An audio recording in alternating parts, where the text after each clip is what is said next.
Bien. Vamos a separar entonces el encuentro de hoy en dos tramos. Por un lado, lo que tiene que ver con el trabajo práctico, y por otro lado, lo que tiene que ver con el noveno encuentro, creo que es el que subí esta semana, ¿sí? Con lo cual, bueno, escucho interrogantes, comentarios sobre el trabajo práctico. Ya algo estuvimos conversando con Lucía.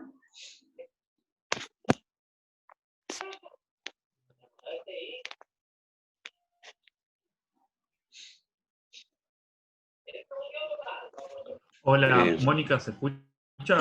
Sí, escucho. Te hago una consulta. Bueno, yo estoy haciendo el trabajo estamos haciendo el trabajo en realidad con Silvana, y tengo una consulta que nos surgía ayer, que es más técnica, digamos, de cómo agregar la bibliografía y demás. A nosotros nos pasa, a ver, como que a lo largo de todo el trabajo estamos todo el tiempo tomando los autores o, digamos, tomando conceptos y ideas, ya sea literalmente o extrayendo, digamos, ideas. Entonces, como que nos pasa que tendríamos que estar todo el tiempo trabajo a los distintos autores. Que sacamos al final del trabajo, porque si no, o sea, igual a lo largo del trabajo aclaramos, ¿no? No sé, tomando a Levinas, tomando a Adela, tomando a tal o desde tal perspectiva. Pero bueno, nos pasa como un poco eso, que tendríamos que en cada párrafo estar citando. ¿Sabes quién hablaba? ¿Nico o Damián? Nico. Sabes que se cortó en algún momento lo que vos decías. Entendí que estabas hablando de las citas y eso, pero en algún momento se perdió. ¿Ahí me escuchás bien de nuevo? ¿Se escucha bien ahí? Bueno, vuelvo con la idea. No, que la idea era esta. A lo largo del trabajo nosotros citamos todo el tiempo o tomamos todo el tiempo a los autores.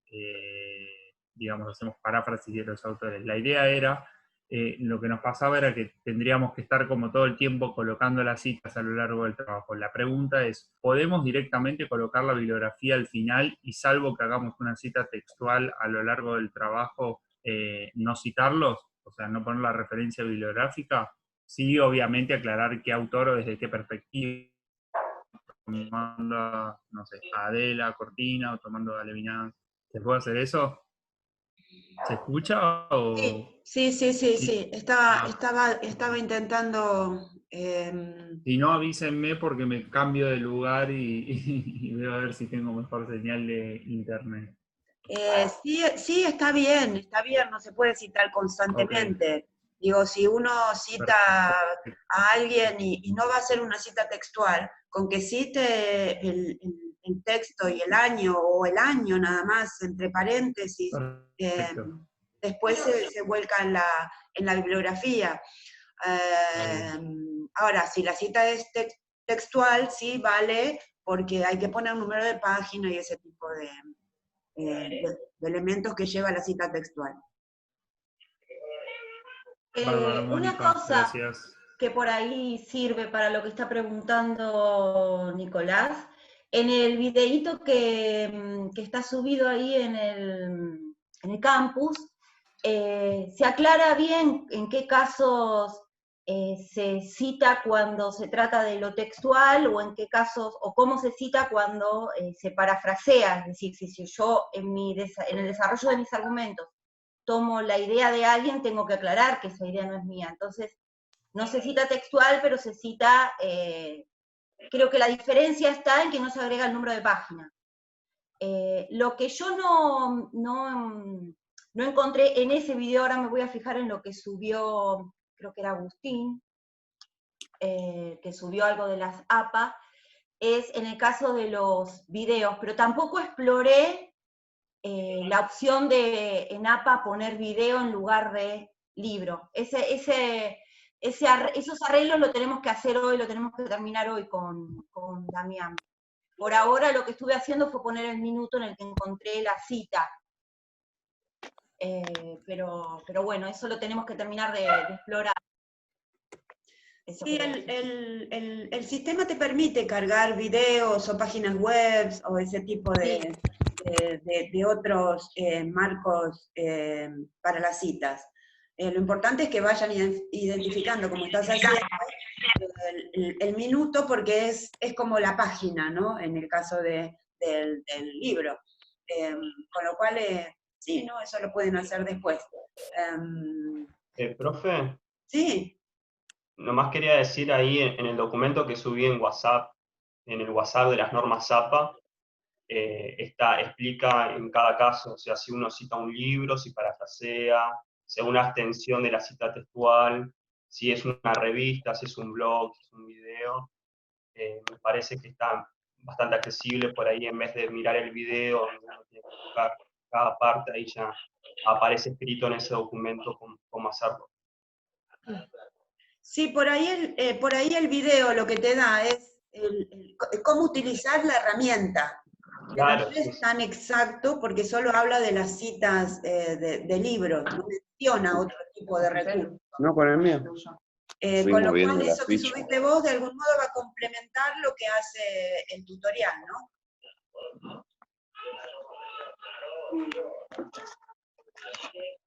¿Qué más? ¿Alguna otra cosa referida al...? Sí, profe, tenemos una duda con Carla, con quien estamos haciendo el trabajo. Nosotros en el trabajo vamos a evidenciar, ¿no?, nuestra posición ético-política ante este dilema práctico. Y bueno, teníamos pensado en primer lugar remitirnos a Kant con su imperativo categórico, ¿no? Haciendo referencia a que si vamos a obrar de acuerdo a una máxima que pueda ser extensible a la idea universal, no podríamos obrar de tal manera en que se ponga en juego el trabajo de nuestros compañeros, ¿no? Pero después también queríamos traer conceptos de Levinas, de Dussel, de Melich, que Melich particularmente trae bastante de Levinas sobre la ética de la finitud, que es una relación de no indiferencia, y también de una responsabilidad hacia el otro, pero no tenemos la duda de si nosotros podemos articular estos autores diversos, porque tenemos entendido que Melich y Dussel, incluso Levinas, están en contra, digamos, del proyecto de modernidad que se encarna en la ética de Kant. Entonces, nuestra consulta es si podemos fusionar, aclarando cómo sería esa mezcla o esa combinación de autores en nuestro trabajo. Esa es la duda. No sé si se entendió. Sí, se entendió bien. A mí me parece que cuando uno habla de ética, Kant no puede faltar, porque es como el marco que menciona a la norma, ¿no? Y en ese sentido es interesante trabajar con Kant. Ahora bien, no nos podemos quedar solo con Kant, porque Kant tiene esa forma nada más, un modelo, ¿no? Es un modelo, como él mismo dice, universal, ¿no? Y vale en todos sentidos, pero al ser un modelo no tiene contenidos. Y acá, en el caso práctico, hay muchísimo contenido. Desde ese lugar, ni siquiera hay alguien, un post-kantiano, o como podría llegar a ser Cortino, como podría llegar a ser Maliandi, o Apple, Habermas, son post-kantianos, pero saben, han identificado que Kant por sí solo no nos acompaña para la reflexión ética. Con lo cual ahí hay que recurrir a otros autores. Ahora bien, lo que por ahí no me quedó claro de lo que vos decías es esto de que Dussel está en contra, o que Levinas está en contra. Ahí no lo comprendí bien. Nosotros lo que nosotros habíamos entendido es que los autores como Melich, que tiene como referente a Levinas, según los videos y las lecturas que hicimos de la bibliografía, y Dussel, que usted lo cita en su capítulo 1 de Inteligencia Sentiente, al final, ¿no?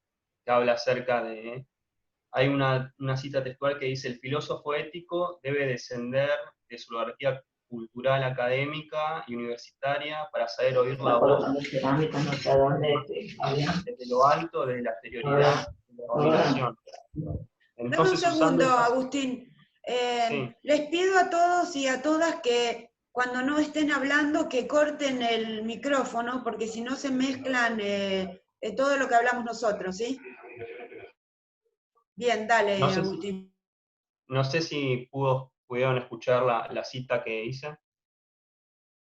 Bueno, entonces, usando esa cita, queríamos como hacer la vinculación, ¿no? Justamente que habla acerca de descender desde la oligarquía cultural académica universitaria. En el dilema práctico se plantea que el puesto jerárquico que plantea la persona es muy alto, entonces está en posición de evaluar a sus compañeros para eventualmente hacer un recorte de personal. Entonces, de esa posición, poder bajar desde esa jerarquía y interpelarse, digamos, por el sufrimiento de sus compañeros o por su necesidad, como plantea Levinas, y también usando lo que plantea Melich en sus 3 ensayos acerca del punto de vista literario, que tomando a Levinas también dice que hay una ética de la responsabilidad hacia el otro. Entonces nosotros pensábamos que estas posturas cercanas a Levinas, a Dussel, a Melich, plantean una filosofía, digamos, más práctica que tome en cuenta las situaciones particulares y no universales, como lo hace Kant. Por eso nos parecía que, digamos, que se diferencian en eso, que en eso no van de la mano, pero que vamos a usar, sin embargo, el punto de vista deontológico de Kant, pero la ética de Levinas, de Melich y de Dussel. No sé si estamos haciendo una buena vinculación. Se comprendió bien. Primero que toda la ética, así como la política, así como la educación, son esferas prácticas. Digo, ahí nada un enroque conceptual, con lo cual Kant, por más que sea universalista, también habla, cuando habla de ética y de política, de filosofía práctica.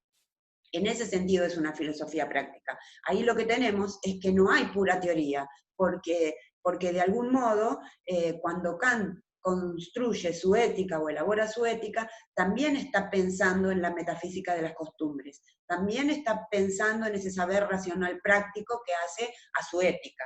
Ahora, le da una mirada mucho más universalista, sin contenidos, ese es el tema. No tiene contenido la ética de Kant. El resto de las éticas, la mayoría de las otras éticas, sí tienen contenido, como tiene contenido la ética de Levinas, la ética, de Melich o de Dussel, ¿sí?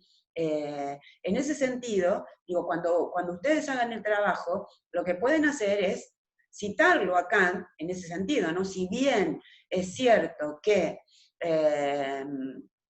en un marco laboral como el que está trabajando el personaje del caso, hay una serie de posiciones que tienen que ver con el deber, ¿sí? No obstante, o sin embargo, ese tipo de ética vinculada al deber no resulta adecuada para analizar o para tratar de dialogar en torno a ese caso, ¿no? Porque tiene, por un lado, 2 tipos de deberes, si vos querés. Tiene, por un lado, el deber con sus compañeros. Ahí hay algún modo, ¿no? Un deber con la comunidad, que son sus compañeros. También tiene un deber con el jefe, ¿no? Que le indica que realice una tarea específica. No obstante, en cualquiera de los 2 casos, digo, no estamos buscando resolverlo, es un caso que es un dilema, no tiene resolución, pero sí tiene posibilidades de argumentarse, ¿no? Y en ese sentido, si toma la ética levinasiana, va a estar más inclinado a brindar argumentos en torno a Levinas o a Dussel, ¿sí? Ahora, si toma su propia postura, y de algún modo cumple la orden del jefe, pero preserva su vida y su trabajo antes que el de sus compañeros, bueno, ahí tendría desde otro lugar más del sentimiento, ¿no? Que tenga que ver más, si ustedes quieren, algo con la elección al estilo de Hume, o también mucho más utilitarista, hedonista. Utilitarista, bien hedonista porque toma su propio lugar, ¿no? Pero vinculado, otra vez, al del deber. Es decir, ahí, hablando en griego, puede matar 2 pájaros con el mismo tiro, ¿sí? Porque cumple con su problema, con su sentir, necesita ese trabajo, y cumple también con la obligación del jefe, ¿sí? Ahora, cuando Mónica, Sí. Si bien el dilema no tiene resolución, la consigna del trabajo práctico nos solicita que nosotros tomemos postura. Digo porque nosotros ya lo elaboramos y tomamos postura, que la planteamos en la parte de la introducción y después la empezamos a justificar, a fundamentar a lo largo del desarrollo del trabajo. Pero nosotros entendimos que había que tomar una postura al respecto, o sea, jugársela de alguna manera. ¿Eso es correcto? Sí, claro que es correcto. Sí, es más, sería lo deseable sería que tomen una postura, ¿no? Pero sin embargo, digo, como estamos dialogando sobre cómo argumentar en torno al caso, digo, hay múltiples formas de pararse, ¿no? No hay una única. Acá hay una cuestión subjetiva y por eso el posicionamiento está muy bien. Porque, bueno, uno se tiene que poner en la piel del protagonista, ¿no? Y en ese sentido buscar o posicionarse, no para resolverlo. En ese sentido digo que no tiene resolución. No tiene una resolución única. Por eso es dilemático, ¿no? Porque puede haber múltiples resoluciones. Y desde esas resoluciones vamos a tener autores en los que podamos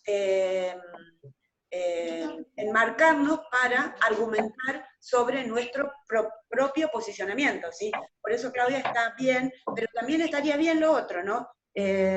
Hacer la de Pilatos y lavarse las manos. No sé, algo por el estilo. ¿Quién quería hablar? Dale.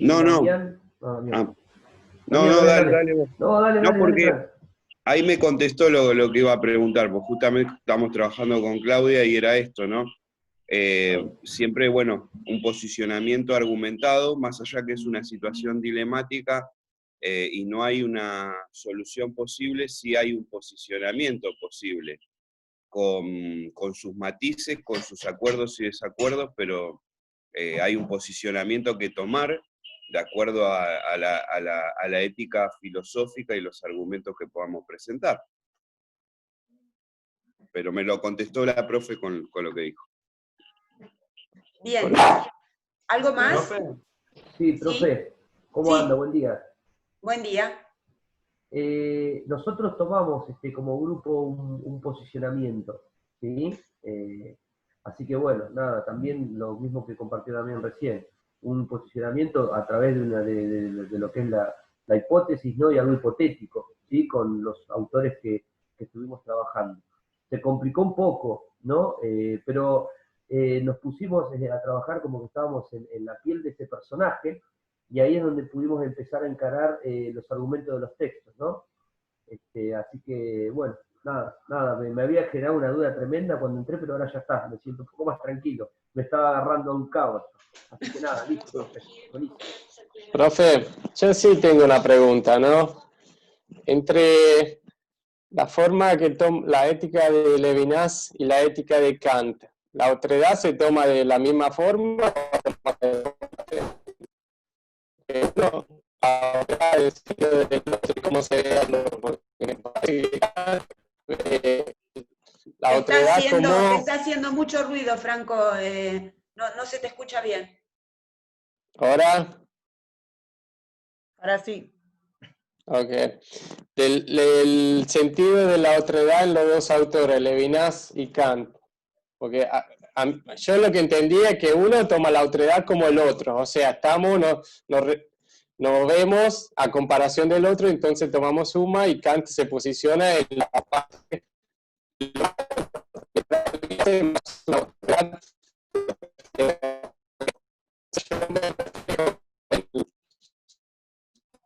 del otro y de ahí se crea mi subjetividad. Y ahí no hay una especie de contraste en la creación interesante. Bueno, dentro de lo que escuché, tu inquietud tiene que ver con el tema de la otredad, ¿no? El posicionamiento del sujeto en las dos éticas. Pues me parece que la ética de Kant es una construcción de la otredad más en el sentido de exclusión, mientras lo de Levinas de inclusión. Ahí sí hay contraste en la creación de subjetividad, porque en una, o sea, hay una comparación con el otro y entonces o soy yo o el otro, mientras la de Levinas es más una sobre las emociones. Yo no quiero usar la palabra empatía, pero es la que me sale ahora, es más crearse a través de reflejarse en el otro, de conocerlo, de verlo, de entender su dolor, de entender su situación, y es más posicionado en un nivel histórico antes más universal. Profe, ¿puedo ampliar porque hago el trabajo con Francesco yo? Sí, claro, dale. Porque, bueno, justamente me imagino que debe ser uno de los propósitos que haya un diálogo entre los que hacen el trabajo, ¿no? Estábamos pensando entre los dos si poner o no ponerlos como antagónicos a Kant y a Levinas, porque los íbamos a usar a los dos. De hecho íbamos a hacer como al revés de lo que había comentado Agustín, nosotros íbamos a usar a Kant como contraargumento en realidad, para estar a favor de no confeccionar el informe y utilizar a Kant como contraargumento, sirviéndonos del imperativo categórico como algo más universal, del deber ser y de la norma de deber hacer el informe, y no tanto como algo más práctico o más individual de la situación esta práctica, ¿no? Pero bueno, estábamos ahí que no sabemos si está bien o está mal eso que estamos haciendo, si está bien ponerlos como antagónicos o más bien describir un poco lo que haría cada uno y por qué, pero no necesariamente ponerlos como contrarios. Bueno, me mareé un poco, Meli. Ay, perdón. No, porque claro que uno puede contraargumentar o oponerse al deber ser en términos kantianos. Claro que uno puede oponerse al deber ser en términos kantianos. Ahora, la solución de Kant es esa. Digo, si uno va a tomar a Kant no le importa, ¿sí? Hay que cumplir con el deber, y entonces hace lo que dice el jefe, elabora el informe y listo. Bueno, quedarán sufriendo, verá cómo acompaña a sus compañeros, pero la norma, o sea, lo que le dice el jefe es que prepare el informe y para despedir a esos empleados. Ese sería Kant, puro. Ahora, cuando uno se pone en la piel de la otredad, como decía Fran, por eso es importante que se comprenda cuando yo les digo, no mezclen a Levinas con la empatía, porque no se trata de ponerse en el lugar del otro, porque ese sería, yo me pongo en el lugar del otro. Para Levinas es el otro el que me constituye a mí, ¿sí? Yo no me reflejo en el otro, sino que me constituyo a mí mismo a partir del sufrimiento del otro.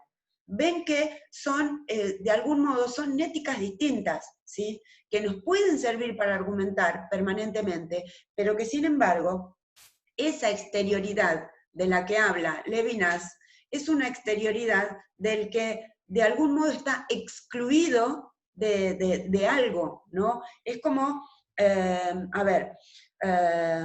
me parece que lo comprende mejor Dussel al punto de la exterioridad, porque dice, ¿quién es el otro? El que está afuera, el que está excluido. Y como contenidos, ¿quiénes serían esos otros o esa alteridad excluida? Para Levinas, la viuda, el huérfano y el extranjero, ¿sí? Porque pone esas figuras. ¿Ven cómo hay también una universalidad en Levinas cuando pone esas tres figuras como para diagramar o para dibujar qué sería esa exterioridad, qué sería esa otredad? En cambio, en Dussel, esa otredad se amplía mucho más, porque se hace carne en el problema de la colonialidad latinoamericana. Entonces, ese excluido va a estar mucho más allá de la viuda, el huérfano o el extranjero, sino que va a estar pensado en términos de la violencia contra las mujeres, de la violencia o del problema de la pobreza, del problema del saqueo colonial, del problema de algún modo, en no reconocernos como sujetos filosofantes, digo, infinidad de otras alteridades, ¿sí?, que están más vinculadas en Dussel a lo nuestro americano, a lo latinoamericano. En cambio, en Levinas, esa figura, esas tres figuras que pone, es como para plantearnos, para ponernos en un lugar de quiénes son esa alteridad, quién es esa alteridad que de algún modo para Levinas me constituye. No me puede constituir si yo no me dejo interpelar por esa otredad, ¿sí? En todo caso, en ese sentido, quien me va a constituir va a ser la norma, quien va a constituir mi subjetividad va a ser la norma, que es la que de algún modo, en la que me apoyé para constituir mi subjetividad. En cambio, desde el otro lugar, mi subjetividad va a estar constituida a partir de la mirada del otro hacia mí, no de mi mirada hacia el otro. Yo no sé si esto queda claro. Sí, me quedó re claro lo de la... Lo podemos repetir un poco porque a mí ahora me confundió un poco todo eso. La última partecita. Profe, o sea, la idea que teníamos nosotros es traer la Levinas ahora al presente y ver los excluidos como los que se quedan sin trabajo, como los excluidos de la sociedad y lo que van a sufrir, que pierden derechos, que pierden, porque en la sociedad actualmente o estás adentro o estás afuera, y sobre todo si una persona llega a tener una cierta edad, está excluida de todo. Claro. Y ahí es donde está donde sufre el sujeto y donde uno se puede reflejar en ese sufrimiento, donde uno se puede ver, se puede crear a través de ese sufrimiento, reconocerlo. Esa era la idea que teníamos nosotros. Pero por ahí Dussel es capaz que lo interpreta mucho mejor porque tiene una mirada menos eurocéntrica. Sí, pero fíjate que el problema que estamos tratando acá, a lo mejor no es necesario traerlo a Dussel, a lo mejor con Levinas es suficiente, ¿sí? Nada más yo quería que quedase claro esto de las diferencias entre Dussel y Levinas, ¿sí? Claro que se puede citar a Levinas pensando en esto de, a ver, si supuestamente para constituirme, para dejarme interpelar por la otredad, tengo que escuchar su sufrimiento, escuchar su voz, oír su rostro, aunque parezca, bueno, me olvidé la palabra, pero no importa. Escuchar la voz de la otredad sería que este personaje que tiene que organizar esa lista para despedir a sus compañeros, se siente a escuchar a esos compañeros que van a sufrir, ¿sí? Y en ese sentido lo pueden tomar desde Levinas, o también pueden utilizar a Cortina, a Maliandi, y decir, bueno, hagamos un diálogo en el que se sienten todos las personas sufrientes o los afectados, ¿no? Bien, organizamos una reunión en el que se sientan a dialogar todos los afectados. El afectado también podría ser el jefe, el afectado puede ser el jefe, el afectado puede ser el técnico que tiene que elaborar esa lista, y los empleados que supuestamente van a quedar fuera de la empresa. Bueno, dialogan entre todos y ponen sus argumentos y bueno, y tratan de llegar a un acuerdo, ¿no? A partir de la voz de todos los afectados. Pero para esto, para utilizar estos autores, no necesitaríamos pensar a Levinas, ¿sí? Ahora, si uno quiere pensarlo desde el punto de vista que el técnico se dejó interpelar por el sufrimiento de sus compañeros, ¿sí? Entonces ahí sí estamos utilizando a Levinas. ¿Va bien, Lucía, Sí. ahora? Y otra cosita final para terminar. O sea, también teníamos pensado no cerrarlo solo en Levinas, o sea, dejarlo abierto porque como somos seres pensantes y autónomos, también para otras situaciones se podría resolver de otra forma, por ahí también del deber ser, según la situación y el momento en que estamos.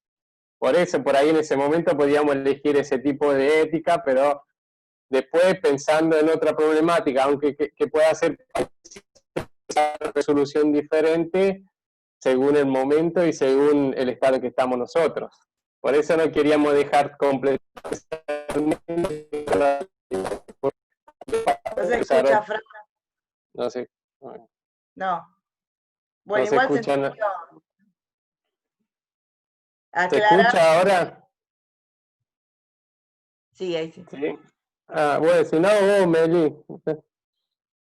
No, bueno, eso, estamos contando un poco el trabajo. Como aclarar que en esta situación y fundamentando por qué, y de hecho actualizando a las personas, que en este caso no sería el huérfano, sino que sería el futuro desempleado, en esta situación actuaríamos de esta manera, pero no descartar que en otra podríamos dejarnos llevar por la ética kantiana. Eso, dejar abierto en ese sentido, dice Fran. A mí me da la sensación, digo, estoy pensando, no leí todavía lo que escribieron, pero en estos términos que lo están planteando, me da la sensación de que se posicionan en algún momento y hacia el final se lavan las manos. No, o sea, en este tomamos posición así, pero después podría surgir otros casos y tomar otra posición. Según Lo la que quiere condición. decir es que no siempre vamos a actuar por Levinas. O sea, no que otro día vamos a hacer en esto mismo, vamos a estar del lado de Kant, sino que no siempre va a ser una única ética la que vamos a necesitar, depende de la situación. Bien, eso sí está bien. Bueno, ahora me quedo pensando en Lucía, que Una cosita. Sí.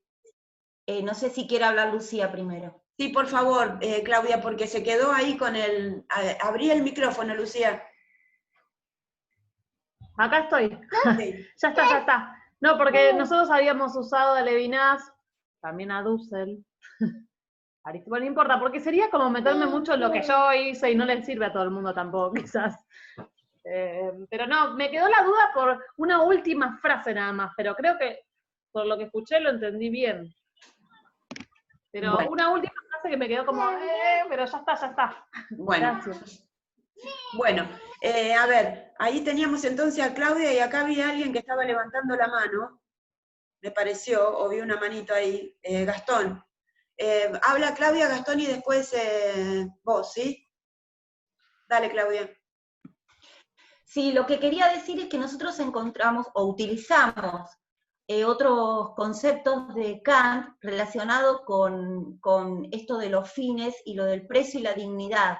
Entonces, no sé si, quiero decir, más allá del imperativo categórico, le encontramos una vuelta aún al planteo de Kant como para poner en cuestión hasta el propio imperativo categórico.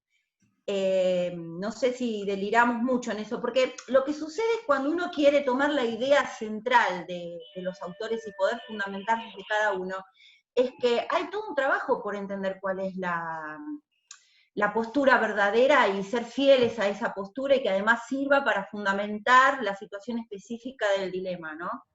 Pero a ver, lo resumo en esta frase. Aún desde esta lógica tan estricta del imperativo kantiano, el comportamiento moral supone sobreponerse a sufrimientos e intereses, teniendo en cuenta esta cosa de que el fin que no tiene precio es el fin verdaderamente digno para Kant. No sé si es medio delirante esto. No es delirante. De algún modo Kant es el primero en hablar de que las cosas son las que tienen precio, por eso está en contra de los valores o de las virtudes, ¿no? Porque dice, las cosas pueden tener precio, pero las personas tenemos dignidad. Ahora bien, eso sería un punto aparte a ver qué entiende Kant por dignidad, porque de algún modo, si uno le sigue dando la vuelta, la dignidad de Kant va a estar enfocada en torno a la norma, ¿no? En torno a la universalidad de la norma. Pero sin embargo, cuando uno habla de dignidad, nada mejor que traer a Kant, porque es el primero en mencionar este tipo de no llamarlo valores, sino de la condición humana, ¿no? De que como humanos y humanas tenemos dignidad, no tenemos precio. Por lo tanto, somos de algún modo un fin en sí mismos, ¿sí? No hay algo que nos medie desde ese lugar, ¿no? Con lo cual no es loco, pero... y menos loco si está bien argumentado, ¿no? Sí, claro que podría venir otro a decirte que parándote desde otro lugar vas a poder decir otra cosa. Pero la idea acá es que si uno toma el argumento, nada, es eso, es una postura, es una subjetividad, ¿no? Perdón, una cosa, ¿no? Eso del fin en sí mismo. Y para Levinas, nosotros no somos fines en nosotros mismos, sino que somos fines en el infinito. No tenemos un fin, sino que somos en los otros. No sé, perdón. No alcancé a comprender, pero déjenme un segundito que tenía ahí a Gastón que estaba levantando la mano desde hoy y seguimos con eso mientras voy pensando esto que menciona Fran. Gastón. Sí, me empoderé en la duda nuevamente. Nosotros como grupo tomamos, justo que le había molestado el otro día por correo, del tema de las normas APA, ¿no? Del tema de la selección de textos de Severría, ¿sí? En principio, ahí empezamos a desarrollar y a tomar una postura, y cerramos con una frase todo lo que es el trabajo práctico, que por ahí dispara o una decisión, o por sí o por no. Pero se la puedo leer, profe, a ver si estamos bien, porque ahora sí me entró la duda. Pusimos como cierre de telón, que usted había mencionado que hagamos un cierre de telón o algo por el estilo, extraído del texto de Severría. Bueno, ahí usted le figura la página, que es mejor ser un ser humano insatisfecho que un cerdo satisfecho. Mejor ser un Sócrates insatisfecho que un necio satisfecho. Y bueno, ahí si el necio o el cerdo opinan de un modo distinto, es a causa de que ellos solo conocen la cara de la cuestión. El otro miembro de la comparación conoce ambas caras. Con eso habíamos cerrado todo lo que es la parte del desarrollo del texto, profe, como cierre de telón, ¿sí? Como cierre de telón.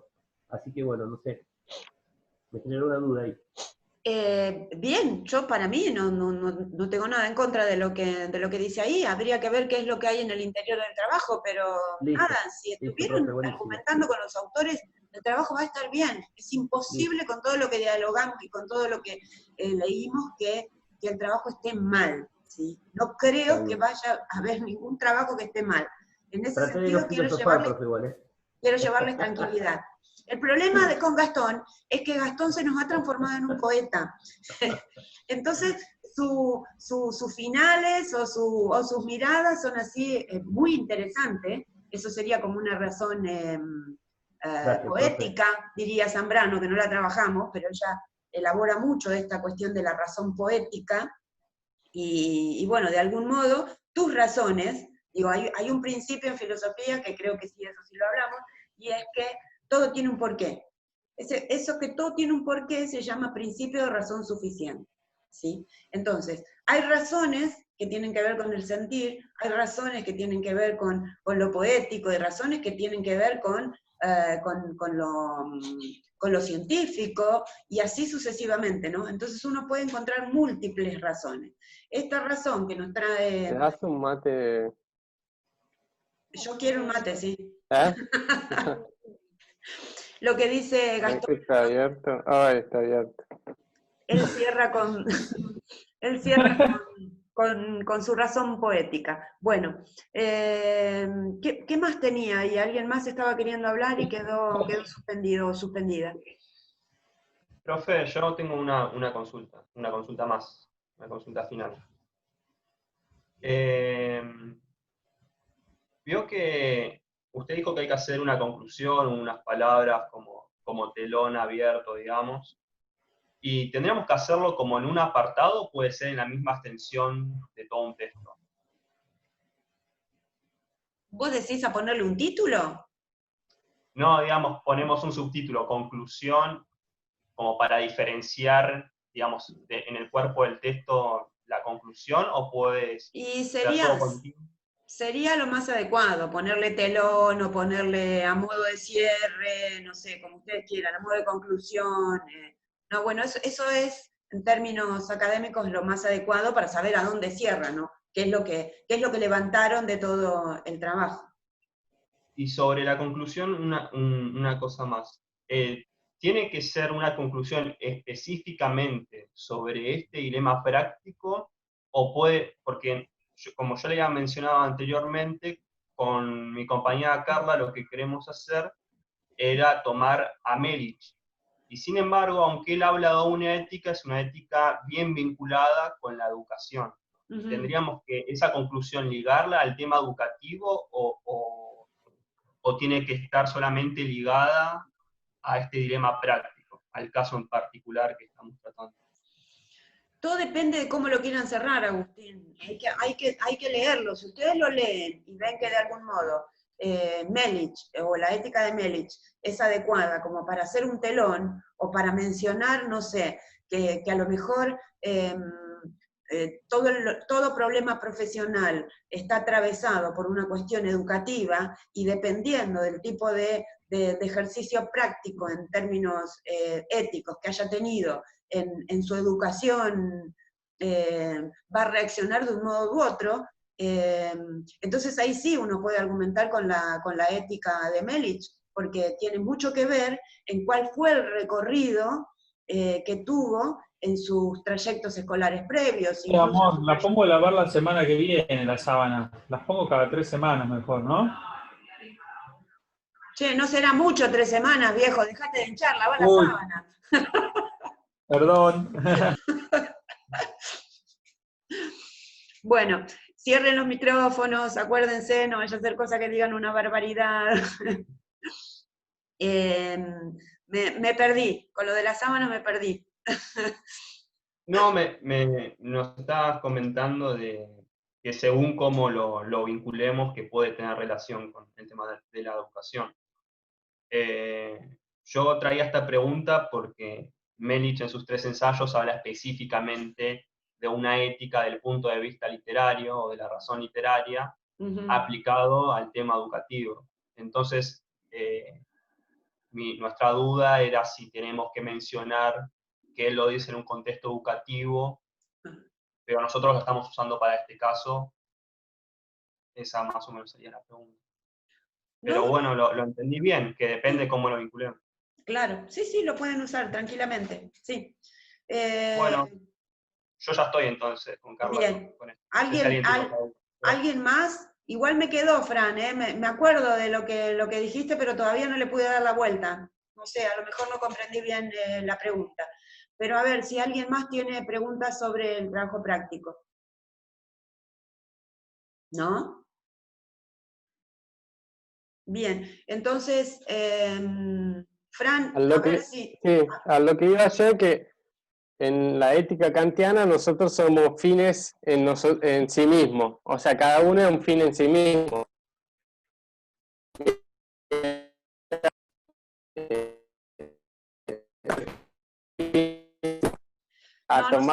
No se te escucha, Fran. Ay, toda la semana estoy dando clases, llego acá y no puedo hablar.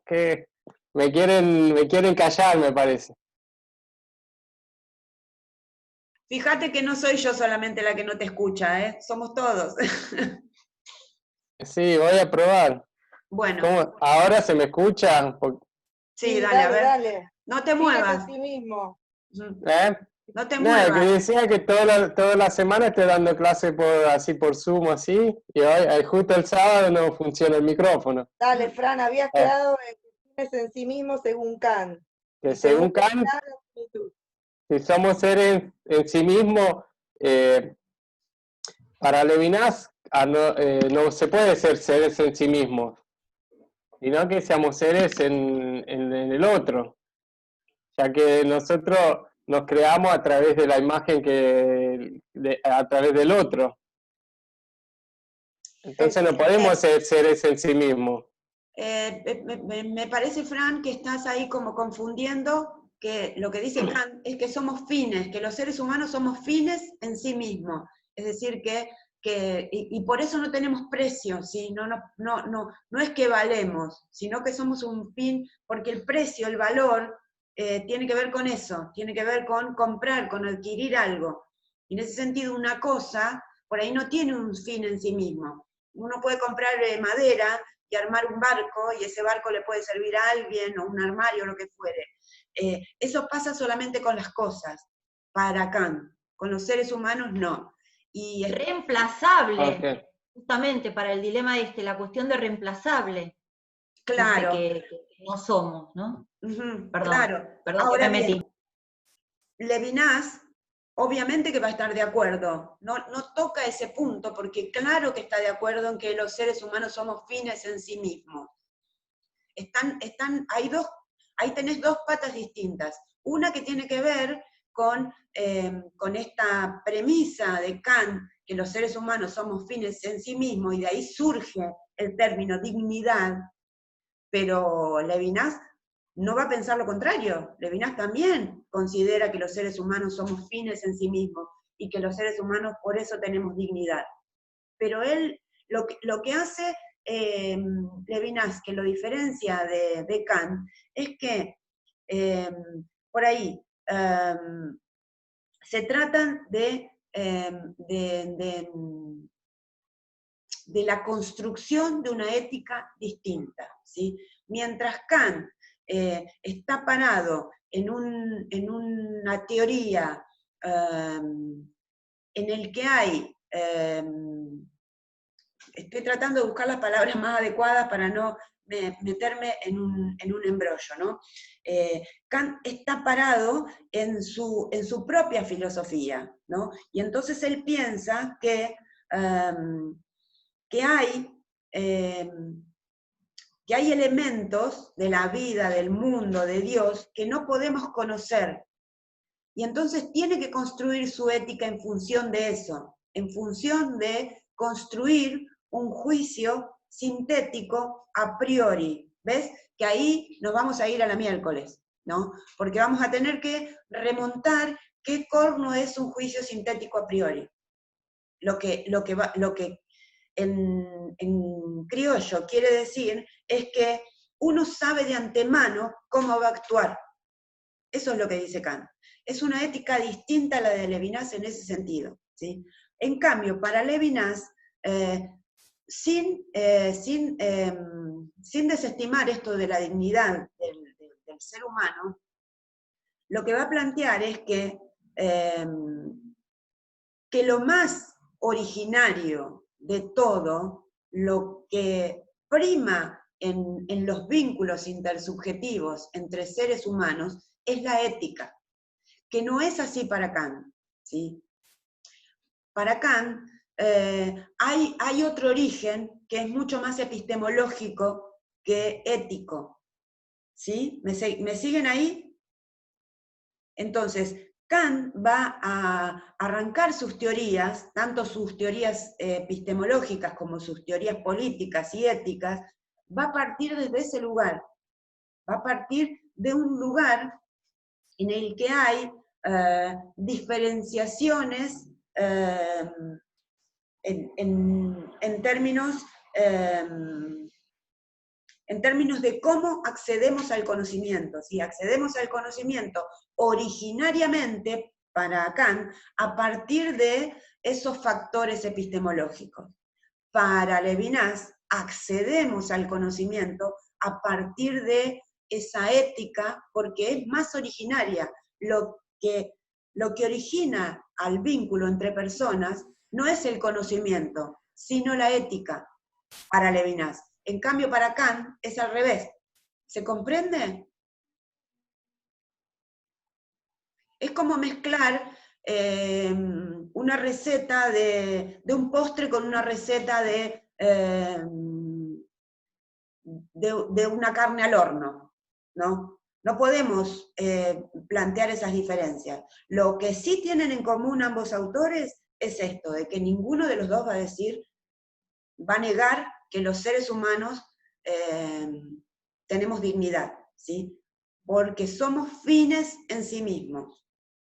Eso van a estar de acuerdo cualquier autor que le preguntes, ¿no? En términos de ética. Nadie se va a oponer a esa definición. ¿Sí? ¿Estamos? ¿Se comprendió? ¿Fran? Yo puedo hacer una pregunta más otra cosa. ¿Tiene que ser 3 páginas? ¿No puede ser 3 y media? Nuestra gran pregunta. No, sí. Se espera que puedan lograrlo en 3 páginas, pero la idea es que vayan pensando en que si se presentan a un congreso y el máximo son 3 páginas, y ustedes escriben 3 y 3 líneas, no lo van a aceptar. Entonces traten de ajustarse a esas 3 páginas. ¿Sí? Claro, porque estamos tratando, pero lo estamos forzando, pero así todo como que nos cuesta, pero bueno, nada. Vamos a seguir esforzándonos para que sean 3, gracias. Bueno, dejamos entonces el tema del trabajo práctico, ¿sí? Solamente una intervención cortita, porque ya son las 12, una intervención cortita respecto a lo nuevo, ¿no? al nuevo encuentro que les dejé planteado. No van a tener nueva lectura, sí, perdón, hay una lectura nueva que es la de, si no me equivoco, no recuerdo qué les dejé, pero me parece que les dejé algo de Cuyen. Era Cuyen, capítulo 5. Bien. Es muy sintético, una lectura muy sencilla. Y el otro artículo que les dejé para leer es uno que ya habíamos leído antes, lo cual, si ustedes quieren, lo releen, y si no, no es necesario. El punto es que, a ver, para Cuyen, y para tantos otros autores, la ética y la política van de la mano, ¿sí? Es como que se implican mutuamente. Y yo soy partidaria de eso. Entonces, cuando hablamos de ética, hablamos de política. Y cuando hablamos de política también vamos a hablar de ética. Pero en su origen, en el origen del filosofar occidental, está esta cuestión que les planteaba en ese primer capítulo de mi libro que ya habíamos leído, ¿sí? Por eso se los dejo nuevamente. Y luego lo que tienen es un interesante panorama de Darío, que Darío siempre nos pone a pensar ahí un poquito más y nos va haciendo así como salpicadas de varios autores, ¿no? Entonces, para empezar el diálogo sobre qué política, mi idea era esa, mi idea era ver qué dice sobre la formación ético-política Cuyen, por eso el capítulo 5, cómo se fue planteando la cuestión de la educación o la formación humana a partir del origen de la filosofía griega, con el capítulo ese de mi libro, y comenzar a ver que cuando hablamos de política también existe una polisemia de conceptos, ¿sí? Que dependiendo del autor que hable de la política, lo va a pensar desde un lugar distintivo, ¿sí? Lo primero que tenemos que diferenciar, y esto está claro, es que la teoría política o la filosofía política no es ciencia política. Primer punto para comprender la teoría política diferenciada de la ciencia política. La teoría política trabaja sobre problemas, ¿sí? Toma un problema particular y dialoga en torno a ese problema. En cambio, la ciencia política parte de un hecho. No sé, la democracia en Buenos Aires en el siglo XXI. Y eso es lo que va a hacer la ciencia política. Va a dialogar en torno a ese hecho, ¿sí? O no sé, o la huelga o el paro, de la manifestación de mujeres en función de determinado problema. Y entonces, para hablar con la teoría política, va a tomar un hecho particular y va a dar vueltas en torno a ese hecho, ¿sí? Un hecho, la teoría política va a trabajar sobre un problema particular, ¿sí? Esto me parece que tiene que quedar claro desde el vamos cuando empezamos a dialogar sobre filosofía política o sobre teoría política, ¿sí? Son lenguajes similares que se implican mutuamente, la ciencia política y la filosofía política, pero son distintas porque van por distintos carriles, ¿sí? Trabajan con temas distintivos. ¿Está claro? ¿Sí? Bien. Quería mencionarles eso entonces, aunque sé que se van a despojar de todo esto hasta el domingo a la noche, o antes, si ya tienen el trabajo terminado, lo pueden entregar antes. La otra cosa que les quería decir es que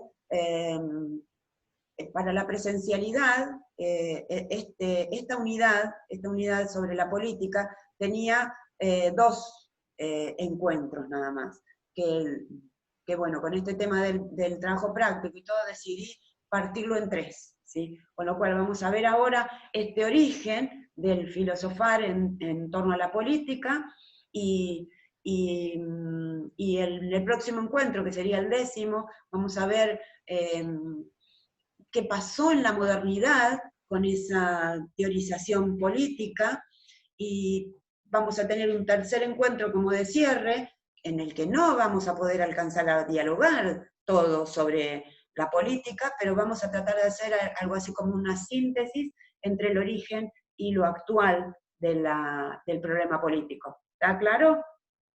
¿Sí? ¿Se comprendió? ¿Preguntas? ¿Comentarios? Ahí me ponen un dedo. Profesora, así como puso un ejemplo acerca de las ciencias políticas, ¿cuál sería un ejemplo acerca de la filosofía política?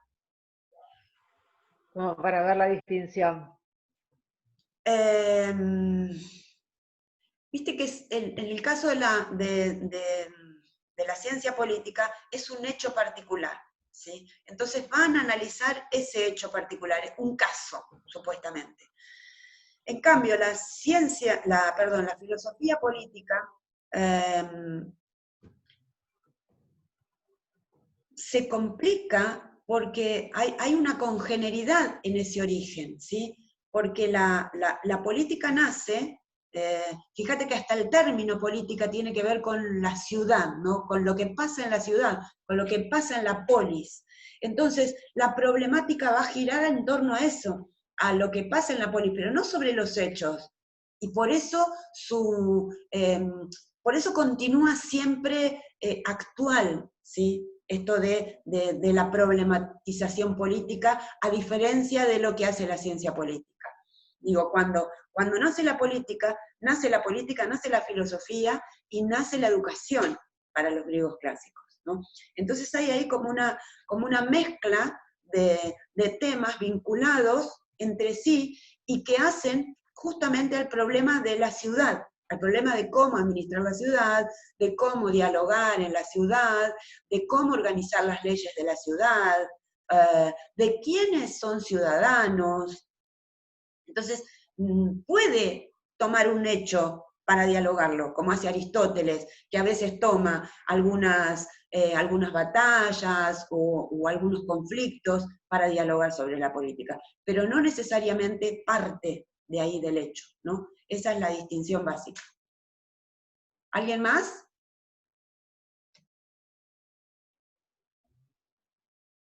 algunos me ponen la fotito para que no les note la carita de cansados y cansadas, pero, pero ya estamos en hora, ¿sí? Con lo cual, si no tienen más intervenciones, nos vamos y nos encontramos la semana que viene, ¿sí? Y dialogamos otra vez sobre, si tengo tiempo de mirar los trabajos prácticos, sobre los trabajos prácticos, sino sobre la segunda parte de la política, de qué política. Adiós al hijito de Lucía, adiós a todos, a todas, sean felices y buenos y buenas, y si no pueden ser las dos cosas, sean felices. Chao, nos vemos. Chao. Chao, chao. Nos Adiós. vemos. Chao, profe.